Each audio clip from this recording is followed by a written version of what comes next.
Hello everyone, knowledge with such YouTube channel में आप सभी का स्वागत है। आप सभी के लिए लेकर आए हैं क्लास 10 से बायोलॉजी के टॉप 20 क्वेश्चन जो आपके एग्जाम के पॉइंट ऑफ व्यू से काफ़ी उपयोगी है। तो इसका पार्ट 1 वीडियो होने वाला है। अगर आपको इसका और वीडियो चाहिए तो आप हमें कमेंट में बता सकते हैं। अभी तक चैनल को सब्सक्राइब नहीं किया है तो चैनल को सब्सक्राइब कर ले तथा बेल आइकन को प्रेस कर ले ताकि हमारे आने वाले वीडियो की नोटिफिकेशन आप सभी को मिलती रहे। आप हमारे चैनल को सब्सक्राइब करें, यहाँ पर सभी विषयों के ऑब्जेक्टिव क्वेश्चन यहीं पे मिलेगा। मोस्ट इंपॉर्टेंट क्वेश्चन होने वाला है आपके एग्जाम के पॉइंट ऑफ व्यू से, तो वीडियो को थोड़ा सा भी स्किप ना करें और वीडियो पे बने रहें। तो बढ़ते हैं इसके क्वेश्चन की तरफ।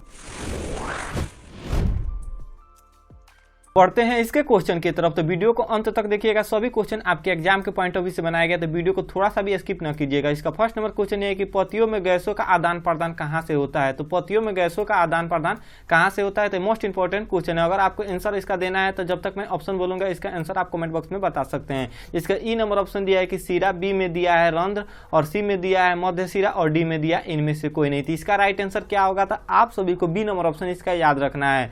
पतियों में गैसों का आदान प्रदान किसके द्वारा होता है, तो रंध्र के द्वारा होता है। फिर इसका नेक्स्ट क्वेश्चन ये है कि आहार नाल का सबसे लंबा भाग कौन है। तो आहार नाल का सबसे लंबा भाग कौन है, तो मोस्ट इंपॉर्टेंट क्वेश्चन है। इसका राइट आंसर क्या होगा, तो आप सभी को बी नंबर ऑप्शन इसका याद रखना है। आहार नाल की सबसे लंबा भाग कौन सा है, तो छोटी आंत आहार नाल की सबसे लंबा भाग है। फिर इसका नेक्स्ट क्वेश्चन ये है कि मानव हृदय में कितने कोष्ठ होते हैं। तो मानव हृदय में कितने कोष्ठ होते हैं, तो ये भी मोस्ट इंपॉर्टेंट क्वेश्चन है। इसका ए नंबर ऑप्शन दिया है कि 2, बी में दिया है 8 और सी में दिया है 1 और डी में दिया है 4। तो इसका राइट आंसर क्या होगा, तो आप सभी को डी नंबर ऑप्शन इसका याद रखना है। मानव हृदय में कितने कोष्ठ होते हैं, तो 4 कोष्ठ होते हैं। फिर इसका नेक्स्ट क्वेश्चन ये है कि यूरिया रक्त में कहां से प्रवेश करती है। तो यूरिया रक्त में कहां से प्रवेश करती है, तो ये भी मोस्ट इंपॉर्टेंट क्वेश्चन है। इसका ए नंबर ऑप्शन दिया है कि फेफड़ा से, बी में दिया है यकृत से और सी में दिया है श्वास नलिका से और डी में दिया है विकृत से। तो इसका राइट आंसर क्या होगा, था आप सभी को बी नंबर ऑप्शन इसका याद रखना है। यकृत से यूरिया रक्त में प्रवेश करती है। फिर इसका नेक्स्ट क्वेश्चन ये है कि सजीव में निम्न में से कौन सा जैव प्रक्रम पाए जाते हैं। तो सजीव में निम्न में से कौन सा जैव प्रक्रम पाया जाता है, तो ये भी मोस्ट इंपॉर्टेंट क्वेश्चन है आपके एग्जाम के पॉइंट ऑफ व्यू से। तो इसका ए नंबर ऑप्शन दिया है कि श्वसन द्वारा, बी में दिया है पोषण और सी में दिया है जनन और डी में दिया है इनमें से सभी। तो इसका राइट आंसर क्या होगा, था आप सभी को डी नंबर ऑप्शन इसका याद रखना है। इनमें से सभी, श्वसन के द्वारा, पोषण के द्वारा और जनन के द्वारा सजीव में जैव प्रक्रम पाए जाते हैं। फिर इसका नेक्स्ट क्वेश्चन ये है कि वायुमंडल में CO2 गैस की उपस्थिति है। तो वायुमंडल में CO2 गैस की उपस्थिति क्या है। इसका ए नंबर ऑप्शन दिया है कि 0.01%, बी में दिया है 0.05% और सी में दिया है 0.03% और डी में दिया है 0.02%। इसका राइट आंसर क्या होगा, था आप सभी को सी नंबर ऑप्शन का याद रखना है। वायुमंडल में CO2 कितना प्रतिशत है, तो 0.03% वायुमंडल में CO2 गैस प्रदान है। फिर इसका नेक्स्ट क्वेश्चन ये है कि मनुष्य में हृदय के प्रति मिनट कितनी बार धड़कता है। तो मनुष्य का हृदय प्रति मिनट कितना बार धड़कता है, तो ये भी मोस्ट इंपॉर्टेंट क्वेश्चन है आपके एग्जाम के पॉइंट ऑफ व्यू से।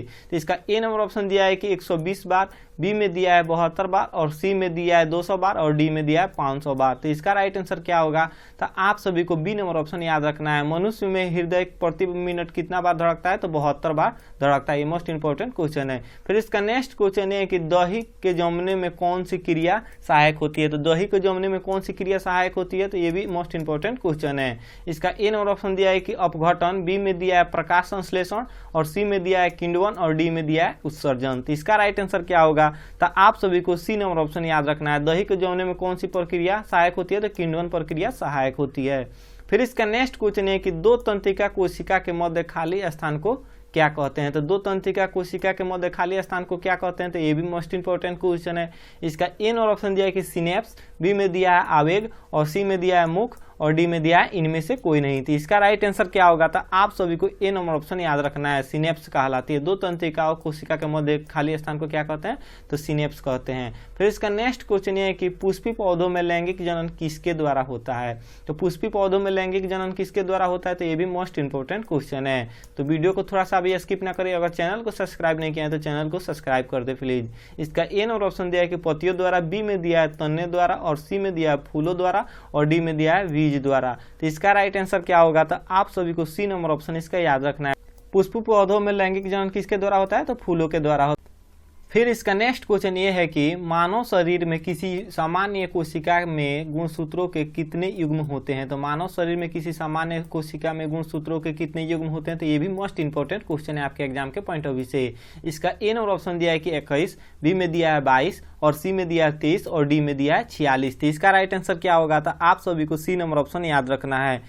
23 गुणसूत्र होते हैं। फिर इसका नेक्स्ट क्वेश्चन ये है कि मेंडल ने अपने प्रयोग में किस पौधे का चयन किया था। तो मेंडल ने अपने प्रयोग में किस पौधे का चयन किया था, तो ये भी मोस्ट इंपॉर्टेंट क्वेश्चन है।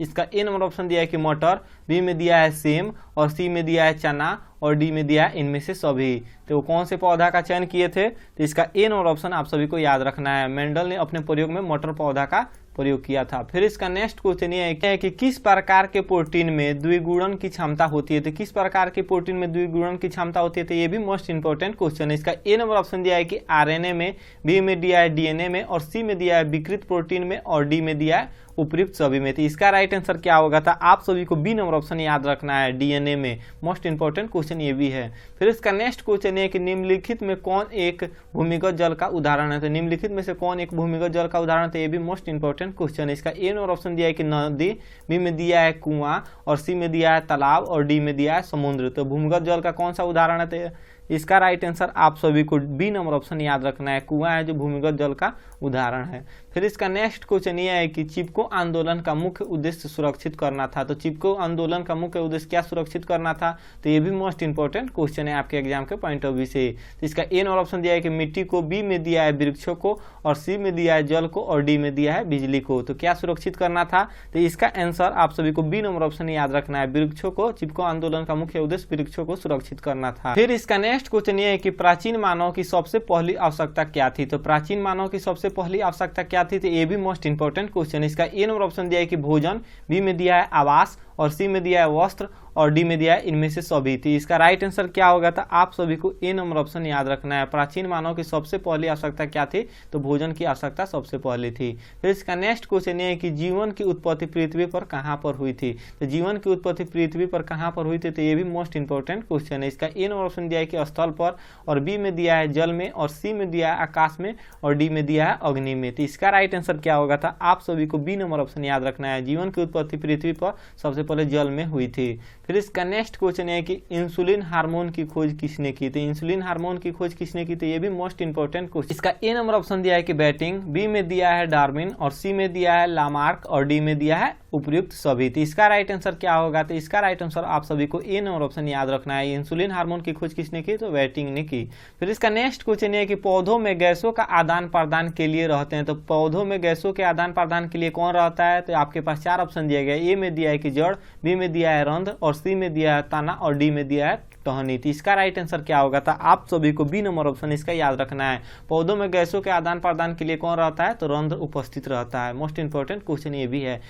फिर इसका नेक्स्ट क्वेश्चन ये है कि निम्नलिखित में से कौन सा एंजाइम मनुष्यों में अनुपस्थिति है। तो निम्नलिखित में से कौन सा एंजाइम है जो मनुष्यों में अनुपस्थिति है। इसका ए नंबर ऑप्शन दिया है कि सेलुलोज, बी में दिया है माल्टोज और सी में दिया है लैक्टोज और डी में दिया है सुक्रोज। इसका राइट आंसर क्या होगा, था आप सभी को ए नंबर ऑप्शन इसका याद रखना है, सेलुलोज है जो मनुष्यों में अनुपस्थिति है। अब बात करते हैं नेक्स्ट क्वेश्चन की। ये नेक्स्ट क्वेश्चन ही आपके लिए और इसका आंसर आपको ही देना है कि चिपको आंदोलन कब शुरू हुआ। तो चिपको आंदोलन कब शुरू हुआ, तो मोस्ट इंपॉर्टेंट क्वेश्चन है और आपके पास चार विकल्प दिया है। जैसे ए में दिया है कि 1990 में, बी में दिया है 1780 में और सी में दिया है 1970 में और डी में दिया है 2005 में। तो इसका जो भी आंसर सही होगा आप सभी को कमेंट में देना है। वीडियो कैसी लगी आप सभी को कमेंट में बता सकते हैं और 20 क्वेश्चन में आपको कितना क्वेश्चन पता था ये भी आप बता सकते हैं। तो आई होप कि आप सभी को वीडियो पसंद आई। वीडियो पसंद आई तो आप हमारे चैनल को सब्सक्राइब कीजिए तथा बेल आइकन को प्रेस कीजिए ताकि हमारे आने वाले वीडियो की नोटिफिकेशन आप सभी को मिलती रहे। अभी तक वीडियो को लाइक नहीं किया तो वीडियो को लाइक कर दे तथा दोस्तों के साथ शेयर करना ना भूलें। मिलते हैं इसके नेक्स्ट वीडियो में, तब तक के लिए जय हिंद, वंदे मातरम।